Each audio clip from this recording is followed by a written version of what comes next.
Hola gurises, ¿cómo les va? Tanto tiempo. Sí, perdón por estar más desaparecido que Di María en las finales, pero estuve unos meses un poco ocupadito. Pero es que Argentina encima es una cosa que no te puedes relajar ni 5 minutos porque ya te enchufan 5 tipos de dólares diferentes, te lanzan una campaña de conquista Uruguay y te ponen a Pinocho de presidente. Así que para ordenarme un poquito las cosas y entender cómo llegamos a esto, me pareció una buena idea hacer un resumen de todo lo que fue pasando estos meses. A ver si aprendemos algo, ¿eh? Así que acá va mi resumen de lo que fue Argentina después de las PASO de agosto de 2019.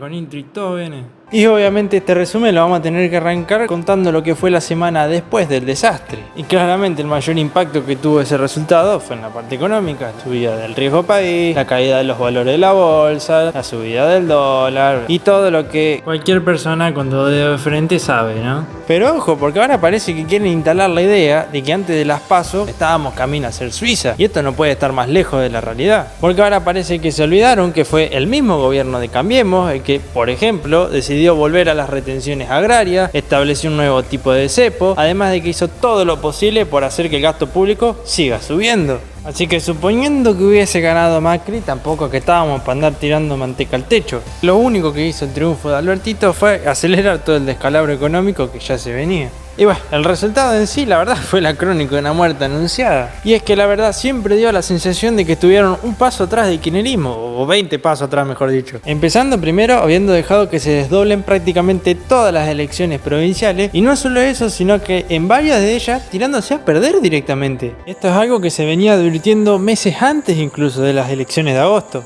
Retrospectiva. Pésimo manejo que ha tenido Cambiemos en todas las provincias, porque esta constituye la sexta derrota consecutiva de Cambiemos. Ya perdieron también en Neuquén, en La Pampa, en San Juan, en Río Negro y en Chubut. Y no sé cuándo va a subir este video, pero probablemente en las elecciones de Santa Fe también pierdan. Fin de la retrospectiva. Y alguno me podrá decir, bueno, pero mirá Vidal, fue con Macri y le fue espantoso en la provincia de Buenos Aires. Y sí, perdió por 1,5 millones de votos, pero ¿en serio creen que yendo sola iba a remontar 1,5 millones de votos? Yo diría más bien que el problema del gran fracaso que tuvo Cambiemos en provincia de Buenos Aires fue culpa del mismo armado de la fórmula presidencial. Porque convengamos que Macri realmente se lo veía demasiado habilitado como para una reelección, y la verdad, Vidal tenía mucho mejor imagen positiva en el interior del país que Macri. Y es que solo imaginen el mensaje que se estaba dando. Macri, reconociendo los errores de su gestión, decide dar un paso al costado para que otra persona, quizás con un poco más de cintura política, pueda realmente afrontar las transformaciones que necesitamos. Pero no, en vez de eso optaron por dar uno de los peores spots políticos que he visto. Es que solo miren esta imagen.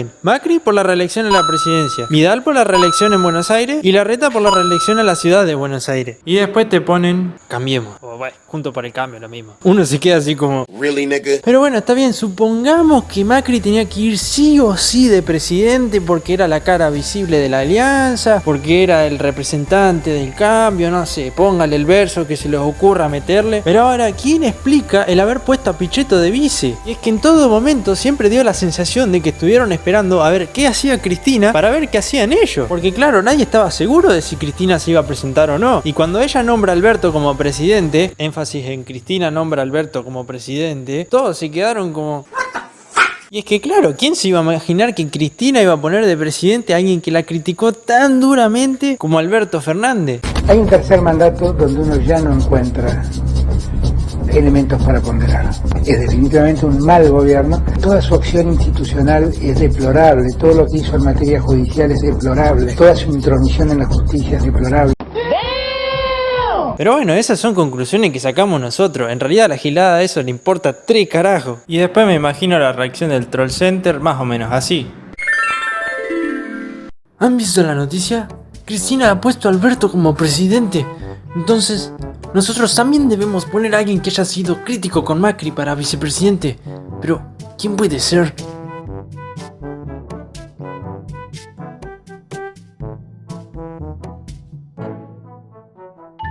Yo tengo una idea. Pongámosla a Pichetto. Y es que fuera de chiste parece que realmente fue así, una jugada totalmente fuera de contexto y una vez que se supo que era lo que iba a hacer el kirchnerismo. Y no, macho, si tu estrategia es copiar lo que hace el rival, pero estás re jodido, sea en una guerra, un partido de ajedrez o un partido de fútbol, estás al horno pero con fritas, porque queda recontra en evidencia que todo lo que estás haciendo está totalmente improvisado. Con estas cosas, más otras que la verdad estoy dejando afuera porque si no estaría 3 horas acá hablando, todos teníamos ganas de que se lleven pero un buen susto en las pasos. Y después bueno, pasó lo que tenía que pasar. Y aunque ahora me digan, pues, qué fácil es hablar con el diario del lunes, ¿no? Pero pasa que cuando muchos tuvimos la posibilidad de criticar estas decisiones, se pasaron nuestra opinión por donde ya se imaginarán. Y bueno, así terminamos. Y por si quedaba alguna duda de que ni se esperaba en el palacio que se dieron, solo hay que ver lo que fue Cambiemos después de las elecciones. Uy, por favor, qué descontrol. Parecía que iban a echar a todos los ministros, que ni se iban a presentar a las elecciones, que se iba a disolver la alianza, qué sé yo. Ante esta situación, aunque con muchísimas diferencias y críticas para hacer, somos de nuevo los giles los que salimos a poner la cara, haciendo la convocatoria a través de las redes sociales para la marcha que se hizo el 24 de agosto, tal y como lo explicó Osvaldo Bazán en su monólogo. Y pasó lo que nadie esperaba. Decenas de miles de personas en Plaza de Mayo gritando: "Gato, ponete las pilas. Sos candidato y acá todavía nadie votó". Es a partir de ahí cuando se dan cuenta que a pesar de que la batalla estaba bastante perdida, todavía teníamos mucha pelea para dar, tomando acciones concretas como a Dujovne, por ejemplo, decirle Cuida, sacándole también el IVA a los alimentos, apretando a varios de nuestros señores feudales en el proceso, algo que se tendría que haber hecho 3 años antes, pero bueno, detalles. Y largando la campaña del Sí se puede, donde el príncipe y el mendigo recorrerían prácticamente todo el país, en una de las mejores decisiones políticas que han tomado en el último tiempo y entendiendo por fin cómo es que se hace una campaña electoral. Y realmente creo que de cara a octubre fue la mejor campaña de los candidatos a presidente. Pues tampoco es que tenía mucha competencia, ¿no? Porque Esper estaba en plan Ganamos y perdemos, lo bueno es competir. Después Gómez Centurión y Del Caño se andaban revoleando pañuelos entre ellos. De parte de Labaña, no sé quién de su equipo habrá sido el que se fumó semejante churrasco como para creer que llegaba al balotaje. Y los Fernández estaban en piloto automático, sabiendo que estaban 5-1 arriba, se iban a los lugares donde sabían que iban a tener mayor convocatoria. Con Urbano. Y en el medio de todo esto encima tuvimos los debates que medio que los voy a pasar por alto porque la verdad fueron un embole. Y es que salvo la mayoría de las intervenciones de Esper, Y tengo una pregunta para Alberto Fernández. A la luz de los procesamientos, parecería ser que durante el kirchnerismo, más que un gobierno, hubo una asociación ilícita. ¿Usted no vio nada o fue cómplice? Me acuerdo ese ex juez de la Corte Suprema de Justicia, Eugenio Zaffaroni, y sus fans, algunos de los cuales, Fernández, están cerca suyo. La verdad que viéndolo cómo se tiran misiles entre el señor presidente y el principal candidato de la oposición, me causa un poco de gracia. La verdad que yo creo que deberían abrazarse y hermanarse porque tan diferentes no son. que tranquilamente podía decir que nos íbamos a transformar en colonia británica o cualquier cosa, total no lo iba a votar nadie. Lo mismo que Del Caño, va, pero una cosa es dar un discurso con soluciones imposibles de manera coherente y otra es convertirse en un meme. Después la verdad fueron de mediocre para abajo, salvo un par de intervenciones de Macri. Teniendo que tapar 51 contratos por 2.000 millones de dólares para Baez con una empresa inexistente, o los departamentos de Muñoz, o las valijas de Antonini Wilson, o los bolsos de López, o la efedrina. Como decía Esper, es difícil creer, ¿no?, que usted no vio nada. Es uno de los 5 presupuestos que más creció en nuestro gobierno, ciencia y tecnología. Los invitaría a los candidatos a ver los proyectos que hay, que son impresionantes. Otra cosa que quiero agregar, el Frente de Todos dice que le interesa la educación y ocultó las mediciones durante todos sus gobiernos. Y después, ya que habló de la provincia, me imagino que Kicillof va a poner una narcocapacitación en las escuelas. De hecho me sorprendió porque no se trabó casi en ningún momento. No tengo nada más, no me queda tiempo. Casi. Pero del resto, Gómez Centurión ni siquiera practicó. Le pregunto al candidato Fernández, para extranjeros que no son residentes, la fórmula que requiere Argentina es aquella vieja fórmula, no menos de 1.500.000 jóvenes, bonos basura, mienten los que dicen que vamos a cambiar la perspectiva de género de la educación de la sexy. Tiempo se cumplió. Usted no aprende, ¿verdad? Después Labaña lo único importante que hizo fue que le dieron 5P en vivo. En materia de seguridad, ni el gatillo fácil, la mano dura, la fascinación de alguna funcionaria por las armas o de algún otro por hacer explotar todo. Como en el mundo desarrollado, una mano justa, una mano firme y en casos extremos incluso el puño cerrado para defender a los nuestros.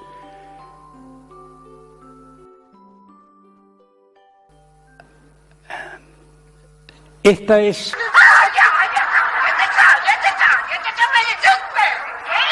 Pero sin duda el gran perdedor de los debates fue Alberto Fernández, porque solo dijo cosas para la gilada y la verdad se mostró bastante agresivo, en especial en el primer debate. Y aunque esto no sea muy relevante, le llevó a perder varios votos que le pudieron costar muy caro de cara a octubre. ¿O por qué creen que no se querían presentar a los debates? Pero bueno, en sí había que ser bastante burro como para que te vaya mal en estos debates, porque todo era malo, el formato, 2 minutos.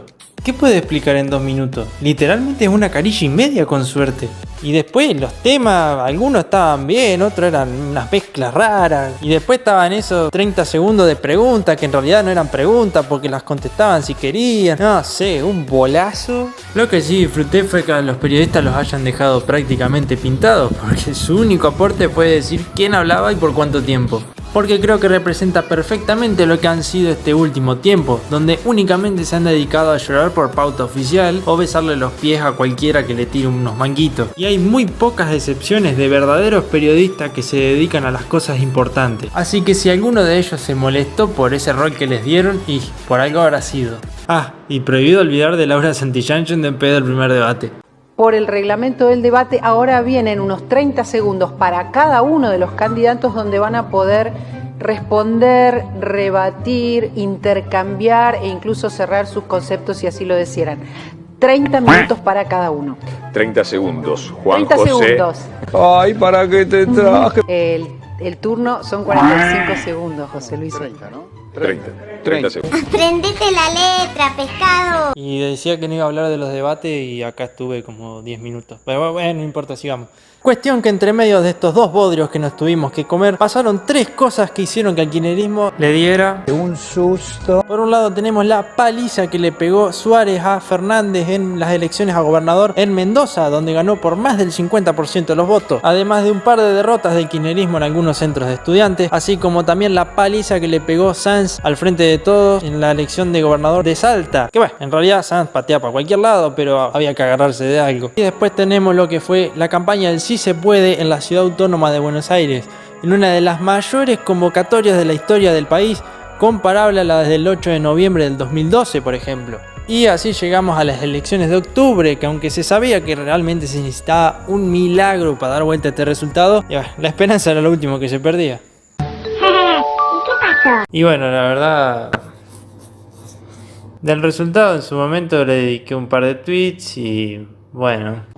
Mejor no recordarlo, ¿no es cierto? Pero sí me voy a detener en 2 datos que me parece que se malinterpretaron demasiado después de estas elecciones. La primera es para todas esas personas que anduvieron culpando a Esper y a Gómez Centurión de que en realidad hicieron un pacto con el kirchnerismo para hacerlo perder a Macri con los votos que tuvieron ellos.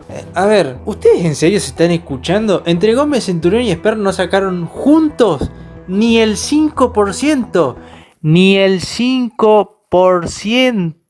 Y aparte, suponiendo que no se hubieran presentado, que se hubieran retirado para las generales, ¿qué creen? ¿Que ese 5% le iban a votar todos a Macri? No, capaz que algunos lo votaba a los Fernández también, eso no se sabe. Pero es más, con ese 5% tampoco le servía a Macri, porque Fernández ya había superado el piso de los 45%, es decir, ya estaba ganando en primera vuelta. Y aparte que Del Caño y La Baña tampoco se iban a retirar, o sea, realmente es una estupidez lo que están diciendo. En realidad los culpables acá de la derrota de Macri son los mismos de Juntos por el Cambio, porque planificaron pésimo la estrategia. Les digo más, les hubiera convenido que hubiera más candidatos a presidente porque eso le iba a morder votos a los Fernández y de esa manera podrían haber llegado al balotaje, como fue el caso de Massa en el 2015 con Scioli. Pero bueno, eso ya es jugar con la bola de cristal. La cuestión acá es que el resultado fue contundente. Ganó Fernández y punto. Y el otro dato que quería destacar es acerca del triunfo de Macri en Entre Ríos. Porque ahora resulta que todos los dirigentes de Cambiemos en Entre Ríos, en especial la rama frigerista, andan diciendo que fue gracias a ellos que se dio vuelta la elección en la provincia.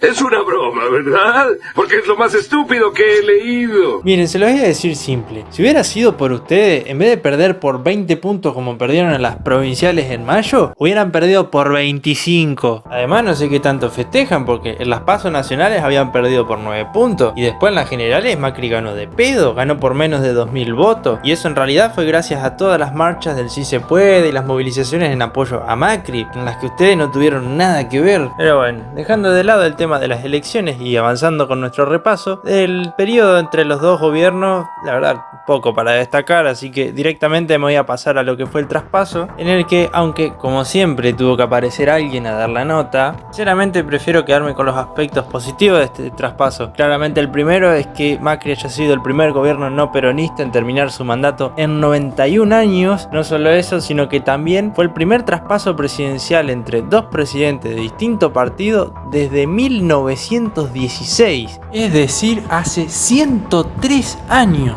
cuando Hipólito Yrigoyen recibió la presidencia de mano de Victorino de la Plaza. Y después también los gestos que tuvo Alberto Fernández, como al momento de saludar a Macri, o el haber llevado a Michetti en la silla de ruedas, detalles chiquitos que al menos me da un poco la sensación de que algo tenemos que haber aprendido. Porque aunque suene un poco cliché, esto no se trata de estar unos contra otros, viendo al que piensa diferente como si fuera el enemigo, o la peor basura que está contra el país. Pero lamentablemente esto parece que solo fue un espejismo, porque al poco de asumir ya volvieron con la soberbia y la agresividad de siempre. Estamos haciendo una ley que tiende a ser solidario con los que menos tienen y tiende a volver a poner en marcha el aparato productivo. El concepto de ajuste quiere decir poner orden en las cuentas públicas, estamos haciendo un ajuste. Pero a diferencia de otros ajustes, este es un ajuste que no está pagado por los que menos tienen. Está pagado por los sectores que en mejor situación están. Así que, presidente, solicito que se vote el proyecto, en general y en particular. Bien, se va a presidenta. Presidenta. No tiene sexo la palabra presidente. No, eso lo dicen los machistas. Cuando llega la anterior gobernadora, convirtió deuda que antes era en pesos, la agrandó, pero además la convirtió a dólares. Los plazos de vencimiento son más cortos, eso hay que compararlo con la capacidad financiera de la provincia. Lo cierto es que los datos muestran que esos montos que dejó no son suficientes para afrontar estos vencimientos de deuda y los demás compromisos que tiene la provincia. 3 semanas después. Con respecto a los resultados y a los efectos que puede tener esto sobre la provincia de Buenos Aires, la solución es afrontar el vencimiento con recursos propios de la provincia. Así que, ¿qué les puedo decir de este gobierno que no sepan? Si ya sabíamos que iba a pasar todo esto, que se iba a desplomar la economía, que iban a pasar por encima de todo el sector productivo, en especial por el campo, que iban a poner a todos sus amigos inútiles de la cámpora en cargos públicos, que iban a pasar por encima de todas las instituciones, que iban a liberar a todos los presos denunciados por la corrupción, son cosas que ya sabíamos que iban a pasar. Además que, claro, con todo el tema del virus, la gente se olvidó hasta de quién es el presidente. Porque si hay un gran defecto que tenemos los argentinos es que siempre ponemos un tema que tapa todo el resto. Pero deberíamos tener siempre presente que mientras nosotros estamos cumpliendo la cuarentena sin posibilidad de producir, nuestros políticos siguen cobrando su jugoso sueldo gracias a nuestros impuestos, que nos siguen cobrando como si nada pasara. Además de que siguen regalando subsidios y beneficios como que si la plata brotara de la tierra, no sé. Y han sido muy pocos los legisladores que realmente sí se han puesto la camiseta y se han puesto del lado del sector productivo. Pero es que es hasta una cuestión lógica. ¿De dónde va a venir tu sueldo si no hay nadie que te lo pueda pagar? Pero bueno, es demasiado pedirle 2 dedos de frente al 90% de nuestros legisladores. Y del otro 10% nunca los destacamos cuando realmente están haciendo bien las cosas. Así que por eso voy a destacar primero al senador provincial Rubén Dalmolín por presentar un proyecto que planifica compensaciones y bajas tarifarias al sector productivo, así como también a los gobernadores Rodolfo Suárez de Mendoza y Gerardo Morales de Jujuy, quienes decidieron bajar su sueldo y el de sus funcionarios públicos provinciales. Y también voy a destacar a la diputada nacional Beatriz Ávila, que rechazó el subsidio de 100.000 pesos que le pensaba otorgar el gobierno nacional a cada diputado para combatir, entre 78 comillas, el coronavirus, lo cual era una locura, porque olvídense de que esa plata va a ir realmente a un centro de salud. ¿Y saben qué más quiere destacar de esta diputada? Ella fue una del bloque de diputados de Juntos por el Cambio que decidió separarse y formar su propio bloque, al cual muchos de Cambiemos ya los tildaron de traidores y de que estaban formando un pacto con el Frente de Todos, acusaciones muy graves que para mí no tienen ni justificación ni argumento, porque al ser Cambiemos una alianza quiere decir que hay varios partidos políticos adentro, y estos 3 diputados formaban parte, cada uno de ellos, a partidos políticos diferentes. Así que si no se estaban sintiendo representados con el bloque de Cambiemos, es totalmente viable que puedan separarse. Y bueno, esas cosas te pasan cuando en una alianza intentás a meter hasta el que resta, porque literalmente lo han dicho así. Y ¿saben qué? Yo le tendría más desconfianza a todos los aplaudidores en realidad. Los que te mandan un mensaje de fin de año como esto, por ejemplo. Ha sido un año difícil, lleno de tropiezos y retrocesos, de esperanzas frustradas y desilusión. Pero acá estamos, vivos y de pie, dispuestos a seguir peleándola, y decididos a ser felices mientras lo hacemos, contra viento y marea, o a favor de la marea y el viento si nos toca. ¿Cómo? O sea, básicamente en ese mensaje te está diciendo que si no van a poder con el enemigo, se les van a unir. Y les podrá parecer exagerado que diga esto solo por un pequeño mensaje, pero son en estos deslices cuando en realidad demuestran quiénes son. Porque por ejemplo, cuando a uno le presenta una propuesta que podría ser beneficiosa al país, te contestan de la siguiente manera. Hola, buenas noches. Te hago este audio personalmente porque estoy escuchando infinidades de cosas que están tratando de hacer para amortiguar todo lo que se nos va a venir. Yo te sugiero a vos, como legisladora, que impulsen una ley donde vos le digas al bloque Cambiemos, se pida que por 6 meses se bajen la dieta al 50%. Porque no creo que nadie se muera de hambre por cobrar la mitad, y te puedo asegurar que acá sí va a haber gente muy complicada en lo que se viene para adelante. No estamos viendo todavía lo que va a ser esto, en la punta del iceberg de lo que va a pasar económicamente en este país dentro de 2 meses o 3. Me parece que si hicieran un proyecto de eso, les caería muy bien a la sociedad y por ahí lo podrían capitalizar ustedes. Bueno, gracias. Chau, chau. Hola. Mira, eso ya lo hablamos en el bloque, en el interbloque y demás, y son temas de los cuales no nos podemos cortar solos. Tenemos que actuar en conjunto y no nos pudimos poner de acuerdo. Voy a volver a intentarlo, pero bueno, te digo, no nos hemos podido poner de acuerdo y en estas cosas no podemos cortarnos solos en este momento. Así que bueno, lo vuelvo a plantear y vemos. Ponele voluntad a la de tu madre, ponele voluntad. No les puedo decir el nombre de esta legisladora por cuestiones personales, pero sí les voy a decir que es una legisladora de Cambiemos de Entre Ríos. Son 3, así que tampoco es muy difícil descubrirla. Por eso hay que aprovechar esta época de cuarentena para estar atento a todos los movimientos que hagan nuestros políticos, porque el problema no va a ser ahora el tema del virus, el problema van a ser en los meses siguientes, cuando haya que reactivar prácticamente toda la economía desde cero. Así que como diría el gran Tato Bores, queridos chichipíos, a seguir laburando por home office si es posible, no salgan de sus casas a menos que sea necesario, ni olviden de llevarse alcohol en gel, la neurona atenta, vermut con papa frita y good show. Epa, gurises, no se vayan todavía. Porfa, si el video les gustó y quieren seguir apoyando este canal, me ayudarían muchísimo dejando un me gusta a este video, suscribiéndose al canal, también viendo alguno de mis videos anteriores y, por qué no, compartirlo con alguno de sus amigos. También me pueden seguir en mis redes sociales, estoy en Twitter como El Vasquito Er y en Instagram como El Vasquito Entrerriano. Sin nada más para decirles, ahora sí me despido. Abrazo grande, gurises, hasta la próxima.